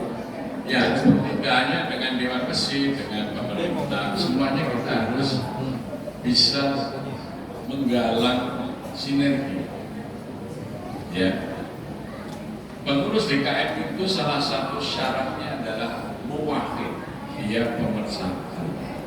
Dia bisa menyatukan 5 potensi masyarakat. Yang pertama, lil alba, para pemikir, cendekiawan, ulama. Yang kedua, ulil amal, orang yang punya uang. Ini ulil alba bahasanya banyak, tidak ada uangnya, tidak bisa jalan. Jadi ketua DKM itu bisa merangkul cendekiawan, bisa merangkul pemilik uang. Mereka ulil amal, mereka yang punya waktu, punya tenaga, ya bisa menganggur anak-anak muda punya kegiatan. Yang ke masjid saja bukan masjid, tapi dipikirkan kesejahteraan karena ada ulil amal. Kemudian yang keempat adalah apa yang disebut sebagai ulil amri, pemegang urusan RT, RW, lurah, camat, sampai pemerintah daerah harus hubungannya baik. Maka kalau di Jogokaryan semua ketua RT itu asuransi kesehatannya dibayar oleh masjid. Sekalipun ketua RT itu non muslim. 18 RT, 4 RW, Pak RW. Kemudian kalau bulan Agustus misalnya ada peringatan hari kemerdekaan, masjid mensubsidi tiap RT RW untuk menyelenggarakan peringatan. Sehingga tidak ada itu panggung hiburan, dangdut, karena apa? Uangnya disubsidi oleh masjid.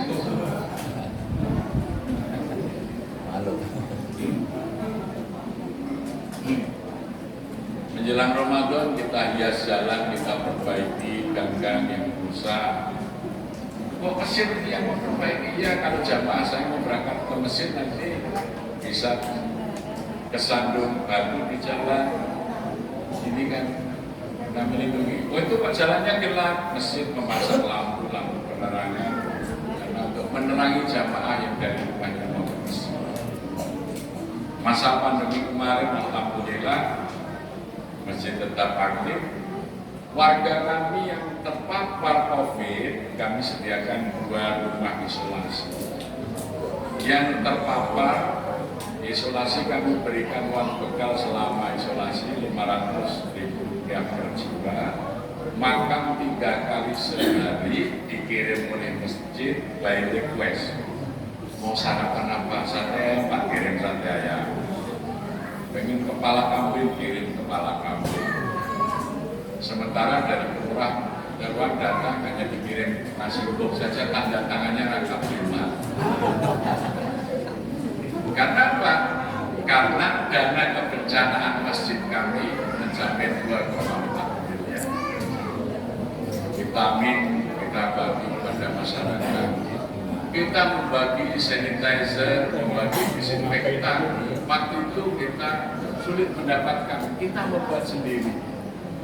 Tidak dapat alkohol, ibu-ibu kita gerakannya bu, ngumpul di masjid apa? Ngupas singkong kita buat tape, kita suling menjadi alkohol. Itu di masa pandemi masjid bisa memproduksi alkohol, bisa membuat lebih berkembang. Warga yang kehilangan pekerjaan di rumah, ayo kerja di masjid apa? Ini kita sediakan kain, jahit masker. 1 masker kami beri upah 1.500. Ada 36 warga yang menjahit masker. Upahnya 1 masker 1.500, ternyata paling sedikit sehari 75 sampai 150. Jadi di masa pandemi malah dapat penghasilan dengan pekerjaan pengganti yang disediakan oleh Mas. Jamaah maghrib kita sediakan asupan bergizi dan boleh dibawa pulang untuk yang di rumah. Kesulitan oksigen, masjid stok sampai 60 tabung oksigen. Banyak pasien rumah sakit itu kesulitan oksigen. Mencoba Pak, kami minta oksigen silakan. Itulah fungsi masjid. Karena sejak 2003 masjid juga itu kita konsep sebagai masjid tanggap bencana. Dari strukturnya sudah kita perhitungkan. Jogja itu pada masa Hamengkubuwono ke-6 pernah diguncang gempa 9,2 skala Richter. Maka struktur masjid itu harus tahan guncang 9,2 skala Richter. Tahun 2003 itu orang pada ketawa ketika kita membangun masjid baru itu. Ini bikin jembatan atau masjid besinya besar-besar sekali.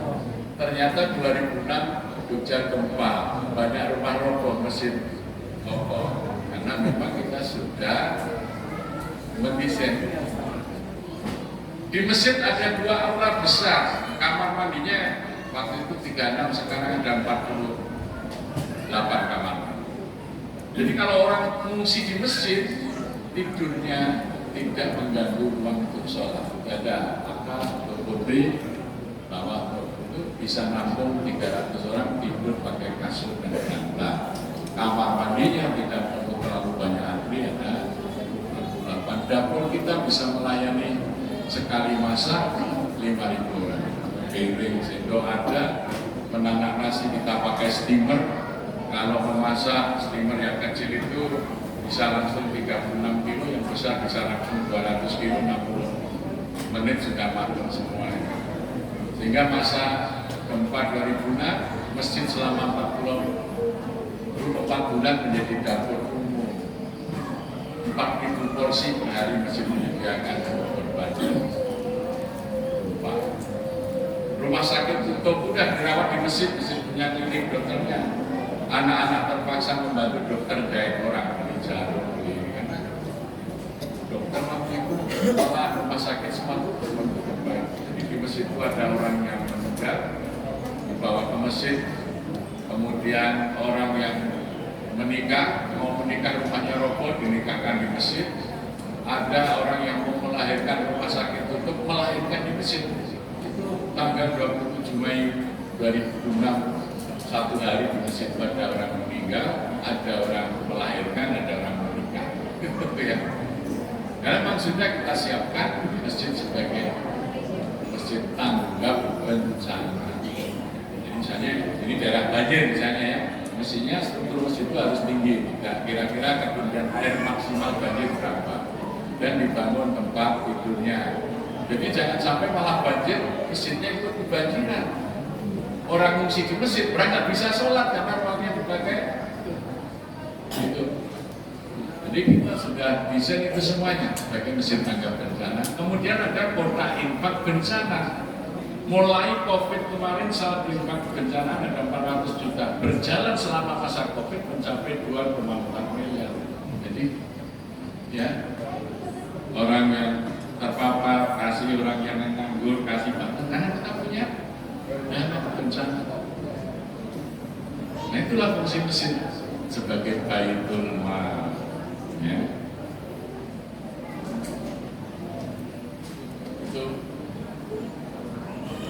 Sepertinya ada pertanyaan keempat tadi, sepertinya sudah dijawab tentang bagaimana konsep dan antusiasme jemaah berinfak di masjid Jawa Barat. Tadi sudah otomatis Pak Ustadz sampaikan. Jadi saya singgung sedikit, ini ada pertanyaan ke-6, bagaimana mohon saran dari Pak Ustadz ketika dari sisi jarak musola lebih dekat ketimbang masjid, mana yang lebih diutamakan? Terlebih kalau musola ditinggalkan, musola jadi sepi barangkali.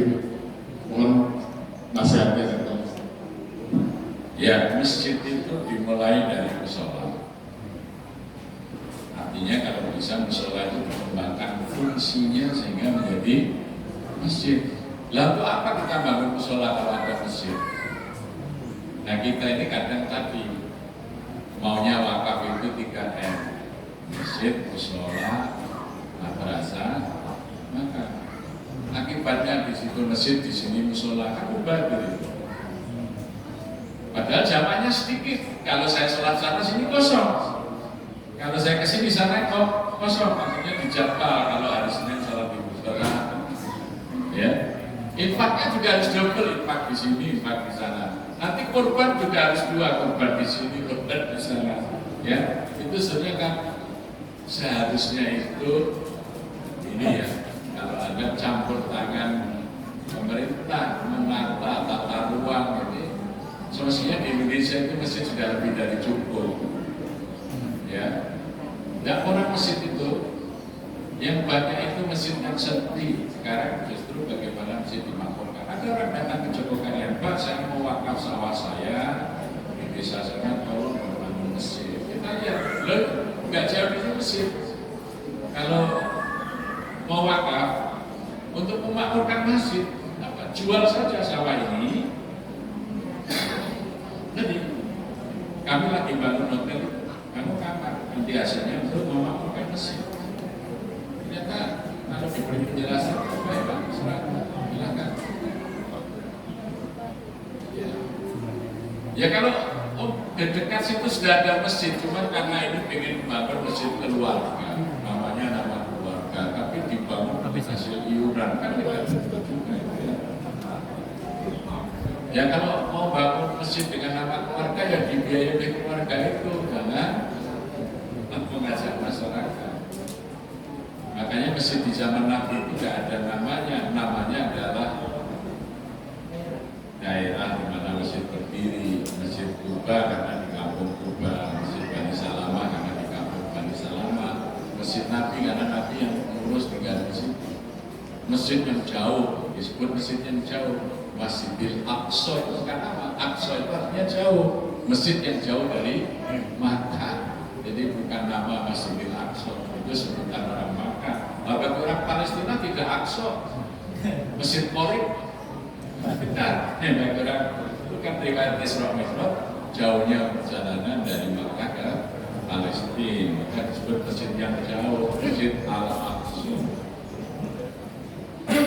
Jadi sebaiknya Pak Lurah ini kalau ada izin memberikan sholat atau masjid diingatkan, kalau ada yang dekat tidak usah.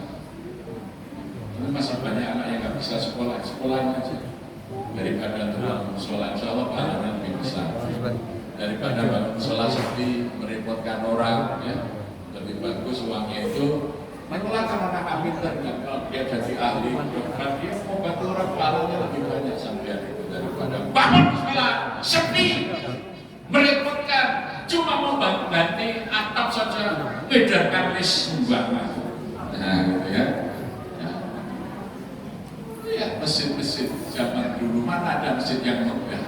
Para wali tidak pernah meninggalkan masjid yang megah, tapi meninggalkan rakyat yang sejahtera. Maulana Malik Ibrahim datang dari Turki ke Gresik, tidak bangun masjid, dia ahli irigasi. Rawa-rawa itu dia kasih irigasi, jadilah tambak-tambak. Yang pinggir pantai jadi tambak udang dan garam, yang tengah bisa jadi sawah. Rakyatnya makmur, ketika makmur dia senang ikut pada Maulana ya Malik Ibrahim membangun masjid sederhana, akhirnya mereka berjamaah. Tidak ada wali itu memulai dengan bangun masjid, tidak ada. Semua wali membangun dulu kesejahteraan, baru masjidnya didirikan. Kalau kita ini membangun masjid yang megah di tengah orang miskin, jadi wali pun mengikuti sunnah Rasul, maka tidak ada satupun di Indonesia ini masjid tinggalan para wali yang megah, yang asli dibuat para wali sudah nggak ada, karena bangunannya sederhana. Nanti kalau bangun masjid megah, masjidnya lebih kurang sama dengan Prambanan dan Borobudur. Masjidnya masih, umatnya sudah tidak. Ini contoh saja, Bapak ke Masjid Agung Al-Azhar Bayoran. Jamaahnya itu datang dari jauh-jauh, bahkan ketua yayasan Al-Azhar itu teman saya, namanya Jimli Asyidiki, tinggalnya di Jati Bening. Karena apa? Dulu orang-orang Minang itu ya, seperti Buya Hamka, ya, Haji Salim itulah yang merintis pembangunan masjid. Orang Minang masih kaya, tinggal di seputaran Blok M, Bayoran. Setelah kebijakan pemerintah dengan PBB yang mahal, orang tidak bisa bayar PBB. Tanahnya dijual pada empong, pokok, sehingga sekitar Masjid Al-Azhar itu sudah bukan orang Islam. Nah, pengurus masjidnya aja tinggalnya di Jati Bening karena nggak bisa beli tanah sekitar masjid itu. Alhamdulillah kemarin ada kebijakan, ya Pak Ali Sadikin tidak bisa rumahnya dipertahankan karena anaknya tidak kuat bayar PBB. Pak Hatta itu juga. Nah, akhirnya ada kebijakan Gubernur DKI, rumah-rumah para pahlawan yang berjasa itu tidak lagi dikenai pajak bumi dan anggaran. Kalau enggak, pahlawan itu terusir dari rumahnya. Dia yang mengusir penjajah dari tanah Indonesia, dia diusir oleh PBB itu tadi dari rumahnya. Ini kan kurang ajar rakyat Indonesia, pejabatnya ini tidak mau memuliakan para berjuang. Ya, Pak Ketua DPRD bisa punya rumah dinas. Besok kalau sudah jadi dewan, bisa aja digusur pindah ke Tambun kan? Loh, ini kita tidak pernah menghormati para pendiri negara ini dengan baik. Ya, karena apa? Mental kita sudah kapitalis. Yang penting orang datang bawa uang, baik atau buruk, silakan. Pantai utara Jawa itu dari Banten sampai sana sekarang pantai udah kapuk, milik siapa? Itu kan dari strategi keamanan berbahaya sekali. Itu laut bebas itu ya, bisa-bisa kapal-kapal yang membawa senjata dijemputi senjatanya dengan dia masukkan ke rumah-rumah. Siapa yang bisa ngawas?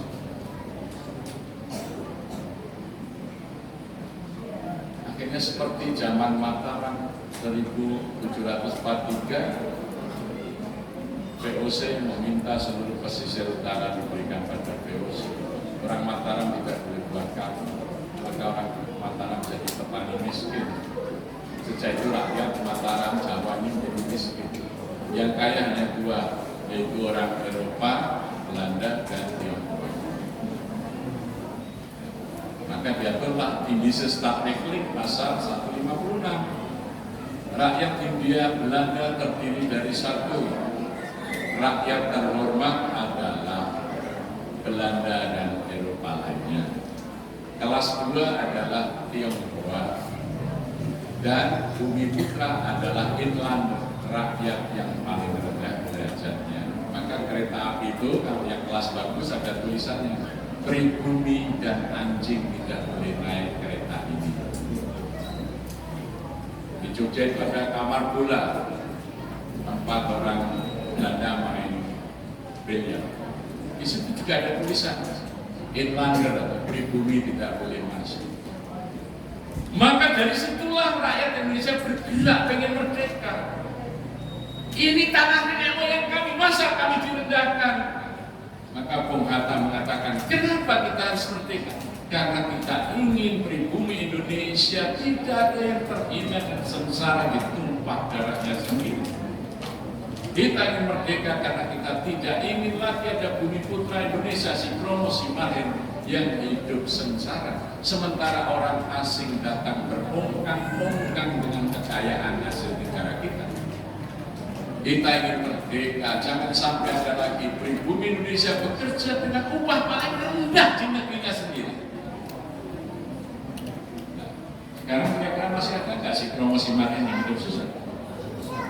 Masih ada nggak pribumi yang kerja dengan upah terendah? Berarti kita belum merdeka.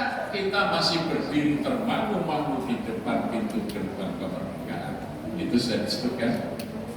Dan pergerakan rakyat Indonesia telah sampailah pada saat yang berbahagia, yang mengantarkan rakyat Indonesia ke depan pintu gerbang kemerdekaan negara Indonesia, merdeka, bersatu, berdaulat, adil dan makmur. Nampaknya hari ini kita masih berdiri di depan pintu gerbang kemerdekaan.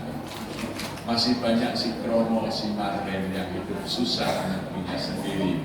Masih banyak pribumi yang bekerja dengan upah sangat rendah di negerinya sendiri, sementara orang asing dengan keterampilan yang sederhana upahnya berlipat.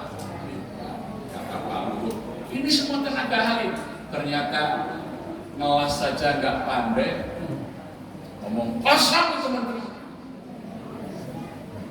Nggak boleh seperti ini. Negara kita ini negara merdeka, untuk apa? Memuliakan Bumi Putra, memuliakan pribumi Indonesia, bukan untuk orang asing. Maka lahirlah kemerdekaan kita itu.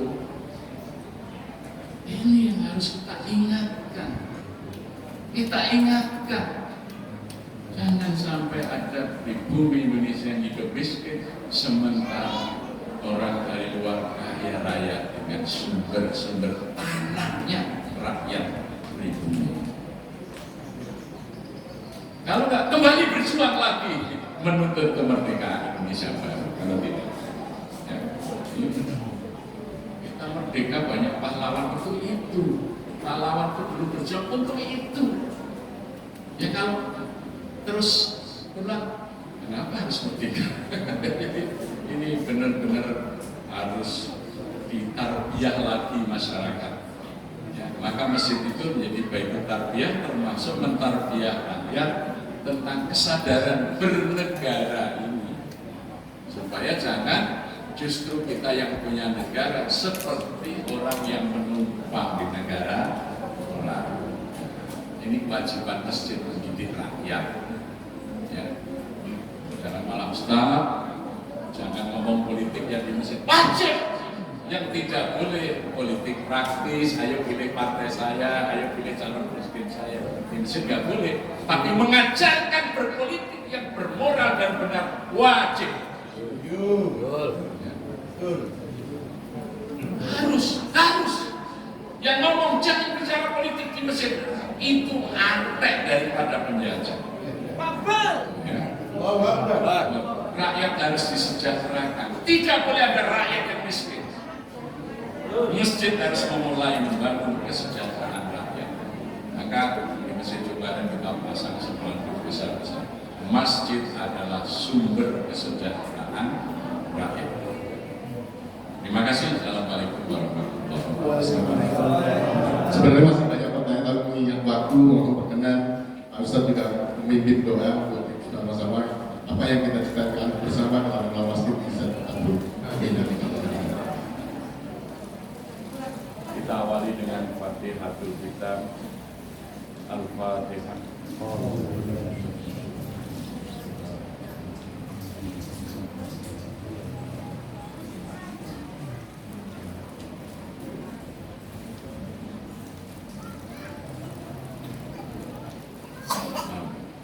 Bismillahirrahmanirrahim. Alhamdulillahirabbil alamin. Allahumma shalli wa sallim wa barik ala sayyidina Muhammadin wa ala alihi wa sahbihi ajma'in. Allahumma inna nas'aluka bi anna nashhadu annaka antallah la ilaha illa antal ahad as-samad alladzi lam yalid wa lam yulad wa lam yakul lahu kufuwan ahad. Allahumma a'inna ala dzikrika wa syukrika wa husni ibadatik. Rabbana anzilna manzalan mubarakan wa anta khairal munzilin. Rabbana adkhilna mudkhala sidq wa akhrijna makhraja sidq waj'alna min ladunka sultanan nasira. Allahumma inna nas'aluka al-huda wat-tuqa wal-'afafa wal-ghina. Allahumma inna nas'aluka 'ilman nafi'an wa rizqan wasi'an wa shifaan min kulli da'in wa saqam. Allahumma shfi mardana wa mardal muslimin. Allahumma shfi mardana wa mardal muslimin. Allahumma shfi mardana wa mardal muslimin. Rabbana ighfir lana wa li walidina warhamhum kama rabbawna shighara. Rabbana hab lana min azwajina wa dhurriyyatina qurrata a'yun waj'alna lil muttaqina imama. Rabbana atina min ladunka rahmah wa hayyi lana min amrina rasyada. Rabbana la tuzigh qulubana ba'da idh hadaitana wa hab lana min ladunka rahmah innaka antal wahhab. Allahumma ij'al masjidana masjidan ma'muran. Amin. Masjidan ma'muran ya Allah. Amin. Rabbana atina fid dunya hasanah wa fil akhirati hasanah wa qina adzaban nar wa adkhilna al-jannata ma'al abrar ya aziz ya ghaffar ya rabbal alamin. Subhana rabbika rabbil izzati amma yasifun wassalamun alal mursalin walhamdulillahi rabbil alamin.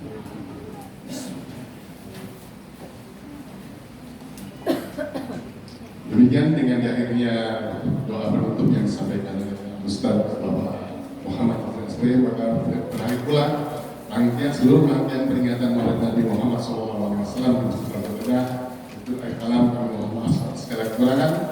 Billahi taufiq wal hidayah. Assalamualaikum warahmatullahi wabarakatuh. Kepada Bapak Ibu hadirin sekalian, ada sebuah bingkisan yang bisa Bapak Ibu bawa pulang. Kiranya Ibu jadi suatu keberkahan dari peringatan Maulid Nabi Muhammad SAW.